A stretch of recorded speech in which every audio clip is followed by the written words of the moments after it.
Welcome to the Wealth Stream Podcast. The team at Hightower Great Lakes share their insights and passions for empowering their clients to live their best life. In this energetic podcast, we will take you on a journey to help you navigate your financial future, overcome life's challenges to reach your financial goals, and find the financial clarity you've been searching for. Let's explore the downstream impact of your wealth and what it means to you, your family, and your community to live greater. Hello and welcome to the Wealth Stream with Tim Scannell from Hightower Great Lakes. I'm excited because Tim and I were speaking before we hit the record button, and he shared a little bit with me about what he wants to speak about today, and I'm really intrigued, Tim. Oh, excellent. Yeah, no, I'm excited about it also. I've been thinking about this topic for a while. You know, we focus on exit planning for a lot of business owners. And when I talk to business owners, when I talk to CPAs, attorneys who I collaborate with, you know, on those exit plans, it's constantly about the numbers, which is critical, right? I mean, obviously your profit and loss statement, cash flow, earnings, that's a primary driver behind the value of the company. But there's so many other non-financial things that I have to relate to what the owners are thinking and doing that I talk to clients about, that I just thought I would cover those. And so I thought I'd call it valuing your business is not rocket science. It's more personal. So today's topic is that. Okay, so when you say it's more personal, I get it that a business owner is connected almost spiritually sometimes, right, to their business. This is their baby. So I'm assuming that's a big piece of it. But what are you talking about specifically when you say personal? What personally means to me is they overlook things like, what's the owner's intention? Okay. How many owners are there? So if there's fewer owners, for example, you're probably going to get a higher value than if there's many. So sometimes because that gums up the works, right? Everyone's got to agree. So oftentimes we talk to clients about maybe buying some owners out, some of their partners out. Also things like the reasons for the exit. Why is it that they want to get out? And then the final one is really some of the what steps have they taken to really mentally prepare. Like we've done a couple of podcasts where we talked about the psychological aspects of leaving the business and exiting, but those are the things that I think people don't think as much about. They're focusing a little too much on the numbers. So the first step, or the first thing that I talk to owners about is, what are their reasons for their exit? And I kind of break it up into, personal motivations. Why do they personally want to do it? Sometimes it's as a result of a crisis, and sometimes it's just they're making a decision that they're just ready to go. But I thought I'd talk about a few of those areas, and then how I've seen and what research shows how it impacts the price. So if you're ready to go, I'll kind of cover those topics. Yeah, I'm really interested because this is like diving into the brain, right? This is the way people think. And so, yeah, I'd love to hear your insights. Awesome. So when I talk about owners' reasons for exiting, one of the first things we talk about is what's their personal motivation. So like I have clients who come to me and say, look, I'm just looking to diversify my wealth, especially after COVID. I have one client in particular that's primarily in the restaurant industry, fast food, and, they got hammered. And even coming out of COVID, they, just like a lot of business owners, but even more in their instance, they are having a really big struggle with finding people, providing service. They've had to cut back hours. And so to some extent, they're looking for ways to diversify their wealth, their portfolio. And that's one of their primary motivations. So I've seen that a lot more as a result of COVID. And then I also have clients who just say they're starting to get approached. So I have a client in IT and technology. They're a services business. They do a lot of tech for business owners. And there's just a lot of what we call roll-up firms or companies out there offering a lot of cash and a lot of money to kind of acquire companies, combine them. And what they're typically doing is they're looking to buy maybe similar companies, 4 or 5, 6, 7, 10 of them, maybe a dozen of them, build efficiencies, and then kind of sell the whole company at some point in the future. So in some instances, I've got cases where people are just saying, look, I wasn't thinking of selling, but it seems like the right time, the right market for me to consider it. So that's another reason why, like a different motivation, I guess, for why someone might want to exit. Well, let me ask you this, and this is just kind of a weird question, but I I found this in myself, and I've also found this in people around me, like my father specifically, and my parents. As people get older, I think they get less patient. Do you find that? I mean, is that something that you see with business owners, and is that something that you help them combat, right? Because if they're tired, right, if they're tired of trying to find employees, especially like right now, like this, that was what you mentioned. I'm tired of trying to find good employees. I'm tired of trying to find any employees, and it's just made it tough. This last 6 months, 8 months, 10 months. You talk about burnout. You talk about different feelings and emotions. Is there a way that you really can help your clients take a step back and not make that judgment decision based on, I'm just frustrated, annoyed, and I have no patience left? Yeah, I mean, that gets to this other kind of primary motivation that I see, what I call personal crisis. But I've had people come to me exactly saying that, look, I'm really burnt out. COVID was really rough. I'm having a hard time finding people. I'm having a hard time with food costs, that are up 20-25%, and how do I price that? I've also had, as it relates to personal crisis, just recently I've had a situation where someone had health issues. Another person came to me and they're just time starved, right? They're just looking for opportunities to spend more time with their family. And then, when it comes to that, one of the best things I think I can do when I'm advising clients, especially if they're looking to sell, is that those reasons, the personal crisis kind of reasons, generally have a negative impact on the business value, because if someone's buying your business, they want to know that you at least, or someone, you have a key management, someone's going to be hanging around for a little while because they have all the intellectual capital, they have all the institutional knowledge of the company. So my best counsel to them, to the seller, is, look, you might be burnt out. Obviously you may be dealing with health issues or family crises, but let's try and at least make the business not as reliant on you and focus on that. Let's bring in management, better management. Let's start delegating more. Let's do things that can relieve the stress, relieve the burnout, and then take a look at selling when you're in a better position and you could possibly get more money, because you'll also get a better price too if we call it kind of the spoke in the wheel. If you're the center spoke of a wagon wheel, for example, and all decisions revolve around you, the business will not be worth as much, especially if you're going through a burnt out situation or a personal crisis. So we focus on expanding and delegating and bringing management, because that'll help the price also. So I can't really cure burnout, but what I can say is let's change how you're operating, so that we can at least alleviate it.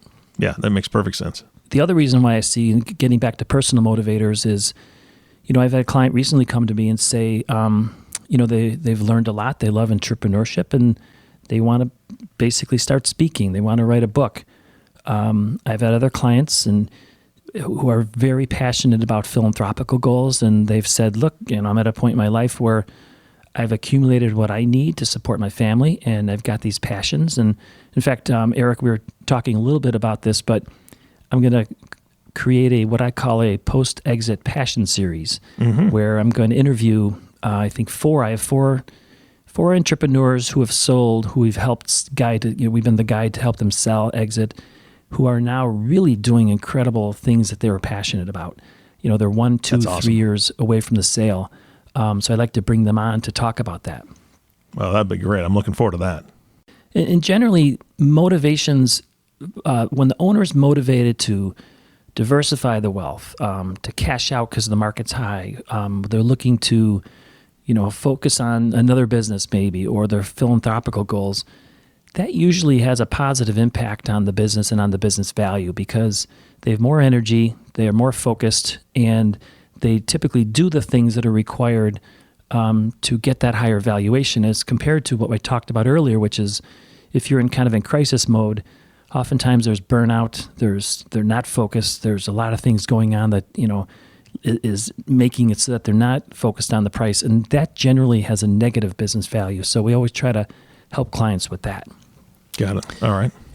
And then, I also just had, the third one I would say is, it's called personally peaked, or, you've got something else you want to do. I have a client who recently, actually, not a business owner, but I think it's a good example. He was an ER surgeon forever, regionally. And that's all he did, and that's what he loved. But he just made the decision that he was ready to do something different, and he wanted to travel. He had some crisis in the family, and he's like, look, now he's on a 2 to 3 month cruise, actually a series of cruises. And so I'm communicating with him via text, and saying, where are you? I'm kind of living vicariously through him. Yeah. That's great. But I guess the key, Eric, and I guess the reason why I mention all this is when you obviously the numbers are critical, how profitable are you growing, things like that. But the owner's reason for exiting, the personal motivations, whether they're burnt out or going through a crisis, or whether they're looking to travel or do other things like that, they're key. And basically, like I said earlier, the personal motivators are generally positive. When I talk to clients who are kind of in crisis mode, that's generally not the time to sell. And that's where we focus mostly on maybe bringing in a support, filling in that great team. And then the other reasons are generally neutral, but I think it's really critical that people understand that their motivation for selling, the buyers are going to want to know what that is. And so they're really going to want to have that, have that down and be prepared to discuss it. Yeah, I mean, I can absolutely see that because you don't want, and obviously no owner's going to do this, but I'm curious, why are you selling? Oh, geez, food prices are way too high. It's barely profitable. I just can't stand it anymore. My employees are terrible. Yeah, I mean, exactly. Probably need a better narrative than that. Recently we put on a workshop at a local chamber, and it was myself, an attorney, and a CPA who is a valuation expert. And when the valuation expert spoke, his name's Greg, he talked about that. He's, it's not necessarily the numbers. It's not the forecasting, the modeling.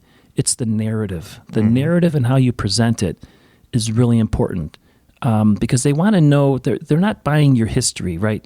So oftentimes a client will say, let's tell them how good we've been in the last 10 years. And what I always try and say is, well, what they're more interested in is what's going to happen tomorrow or the day after they purchase, because they're buying your future. They want to know about your history, but they really want to know what's going to happen in the future. Absolutely. And that's the narrative part. And then, so that's number one.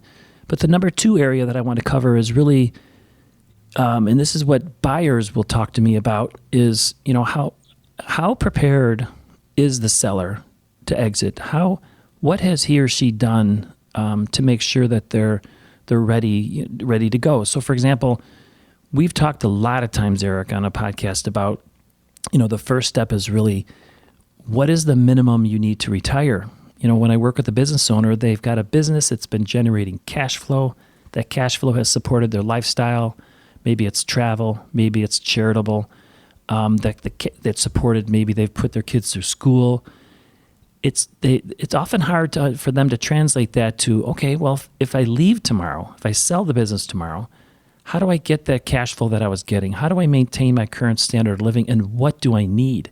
And so we always talk about, one of the first questions I ask people, and I usually cover it in almost every meeting because it changes, is what's the after-tax monthly cash flow you need deposited into your checking, on the 1st or 15th of every month? Because that will drive whether you have enough, that will drive how much you need to sell the business for. And if you don't know what that number is, you're basically kind of in a boat in the middle of a sea with, no binoculars, no compass. You're just kind of saying, yeah, let's sell. What's it worth?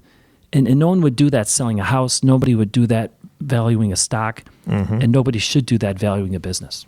And then beyond that, as important, I think, so once somebody has a really good feel for, okay, I need $10,000 a month after-tax cash flow. As a result, we need, X amount of money in the bank or in an investment portfolio or generating the cash flow. The second thing, and I've actually seen that, I think this is maybe even more important, is what does the business mean to you in your life and in your social goals and your social life? For example, I find that a lot of CEOs, as they retire, that's been their identity, right? The company's been their identity. It's been their cohort. It's really a big deal, and I've talked about this in the past with a lot of university professors that I've worked with. If you're a professor at a university, you're going to the school, you're you're teaching classes, you have this natural cohort of other professors who just love to learn, love to teach, and they love to critically think. And you walk in the door and it's there. But that's your identity. And the day you leave, you need to create that somehow. You need to find that.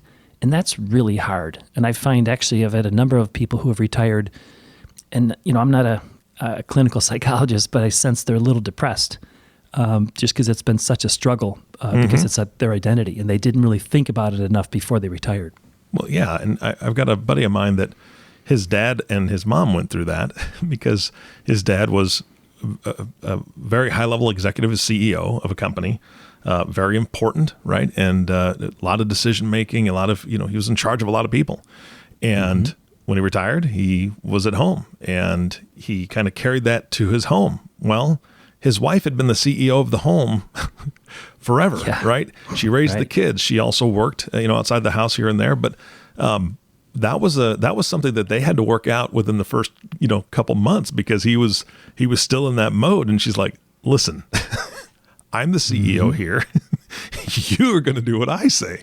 And he had to adjust, and it was comical in a way, but they made it work. Obviously, they're still together, but it was one of those things where it was just like he still had that mentality. He still had that, I need to make all these decisions, and she's like, "You need to stay out of my way because this is my domain, and we'll talk about what you want to do, and then we'll make decisions." So I'll let you know if that decision is a good one, right? Exactly.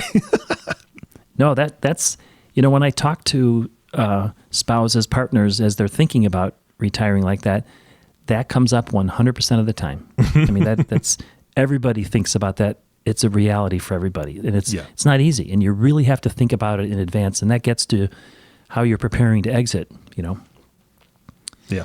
Another one that I find too is, sometimes the business owners in particular, they've created these business or they're second and third generations, and they don't think enough about how involved they want to be or will be post-exit. So, it's not like selling a house, right? So you get the house ready to sell.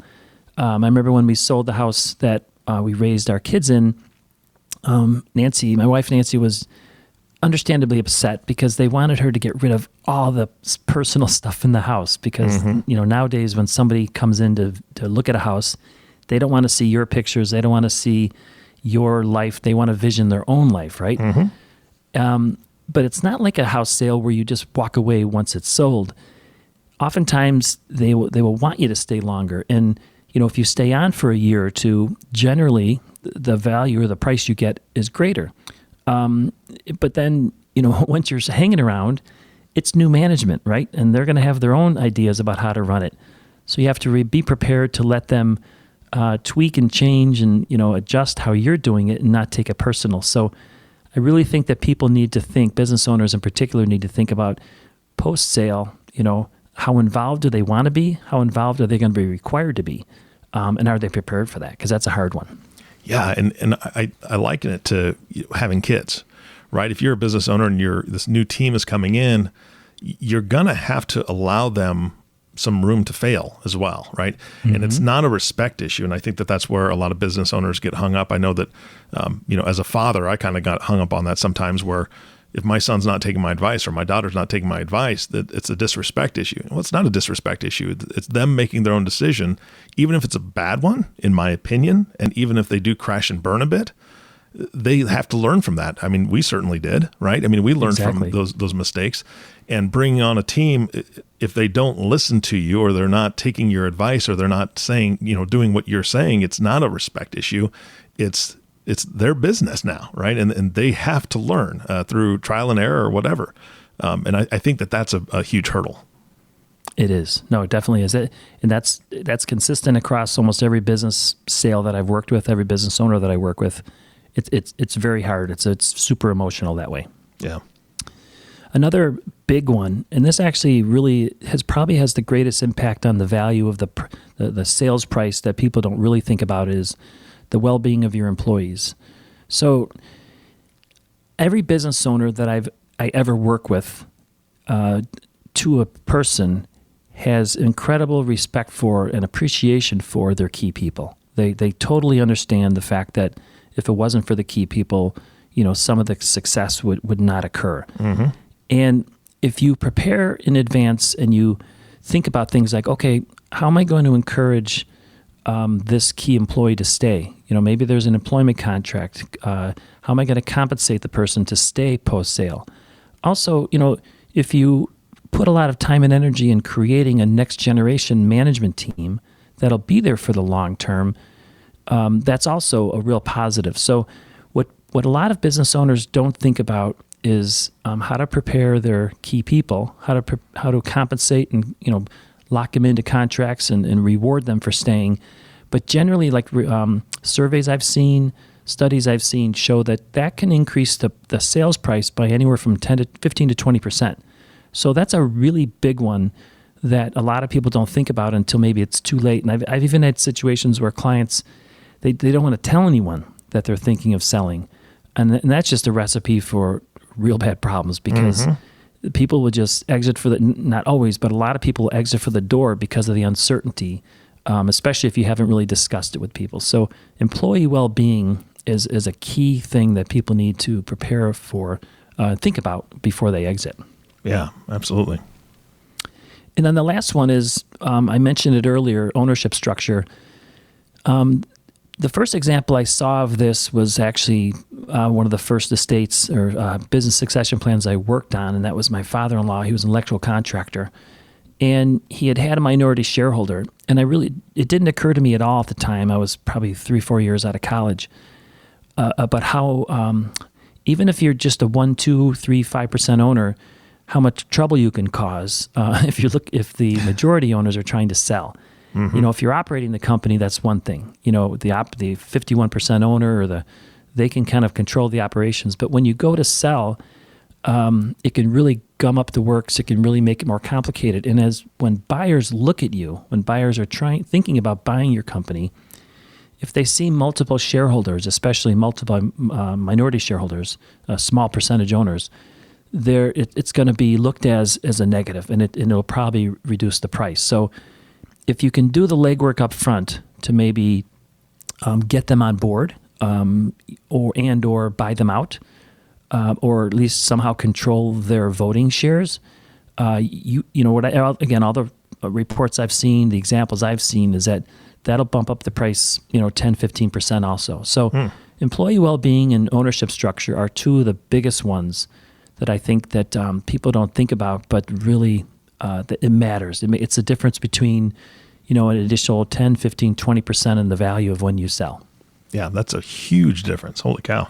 Again, I just wanted to cover today what I see are non-financial reasons or things that owners should think about, and that buyers will want to know. They'll want to know what their personal motivation for exiting is. They'll want to know if they are burnt out. They'll want to know things like, are you going to hang around? They're also going to want to know how prepared you are to exit, and are you going to cause trouble, or are you going to be the one who has seller's remorse, and then you hang around too long, or are you willing to hang around at least sometime because that's going to help? And then finally, what have you done to prepare your employees, your key people, so that they don't just leave? Because obviously the business, they want a business that operates in spite of the owner, or when the owner's gone. What I would recommend any listener do is, consider. I always have this analogy I talk to clients about, this parallel path, or when you get off this one escalator, make sure that you're ready to get on the other one. So consider your next escalators. Consider your next path that you're looking to get on.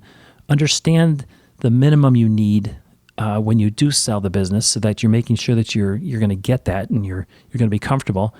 And then really picture a day, what I call past the sale, where have a vision of what that's going to look like, how long you're going to stay, how involved you want to be, and then really focus on preparing your employees and especially your key people to make sure that they stick around when the business is sold.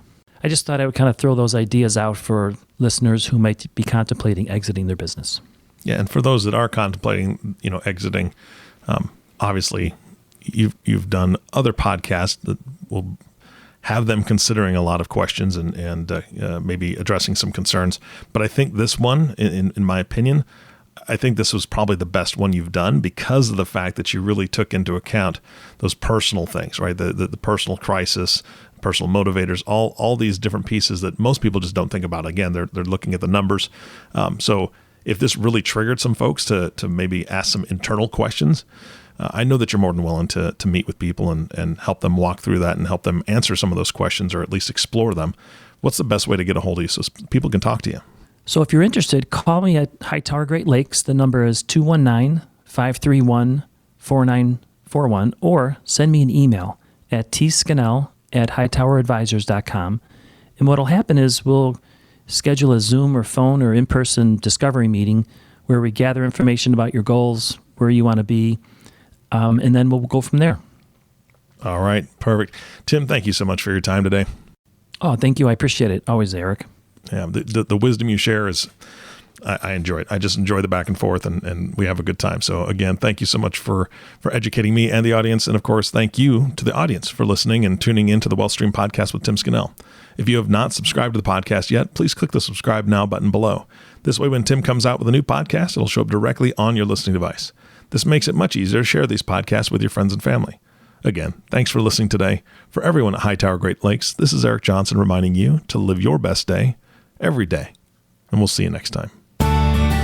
Thank you for listening to the WellStream Podcast. We hope you gained some valuable insight that you can apply to your life and share with others. Please don't forget to subscribe below to be notified when new episodes become available. And don't forget to live greater. The information covered and posted represents the views and opinions of the guest and does not necessarily represent the views or opinions of Hightower Great Lakes. The content has been made available for informational and educational purposes only. The content is not intended to be a substitute for professional investing advice. Always seek the advice of your financial advisor or other qualified financial service provider with any questions you may have regarding your investment planning. Hightower Great Lakes is a group of investment professionals registered with Hightower Securities LLC, member FINRA and SIPC, and with Hightower Advisors LLC, a registered investment advisor with the SEC. Securities are offered through Hightower Securities LLC. Advisory services are offered through Hightower Advisors LLC.